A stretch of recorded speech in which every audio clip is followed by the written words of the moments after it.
Övladlarınızı qoruyun. Son illərdə gənclər arasında qalxana bənzər vəzi xərçəngi sürətlə yayılmağa başlayıb. Bu əməliyyatı eləyən cərrah əməkdaşlarımız deyir ki, həftəyə 2-3 dənə gənc pasiyenti, xüsusən də 20 yaşından aşağı pasiyenti məhz qalxana bənzər vəzi xərçəngi ucbatından əməliyyat eləməli olurlar. Maraqlısı da budur ki, həmin pasiyentlərin heç birinin ailə üzvündə qalxana bənzər vəzi xərçənginin xəstəliyindən əziyyət çəkən bir insan yoxdur.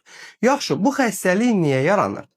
Aparılan araşdırmalar göstərir ki, bu xəstəliyi yaradan əksər hallarda smartfon telefonlardır. Çünki qalxana bənzər vəzi şüalanmaya ən həssas orqanlardan biridir. Məhz smartfon telefonlar da şüa yaydığı üçün istifadə etdiyimiz hər saat qalxana bənzər vəzi xərçənginə tutulma riskimizi artırır.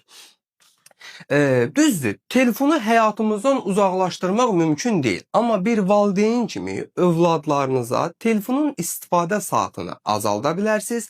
Telefonu lazım olmadıqda üzərimizdən kənarda saxlatdıra bilərsiniz və yaxud da tamamilə qadağa qoya bilərsiniz. Unutmayın ki, profilaktika müalicədən hər zaman önəmlidir. Bu cür faydalı videolara davam etməyimizi istəyirsinizsə, ekrandakı ürəyi zəhmət olmasa qızardın və məni mütləq takip edin ki, sağlamlığınızın qeydinə qalan əzzacınız Baloğlanla hər zaman sağlam qalasınız.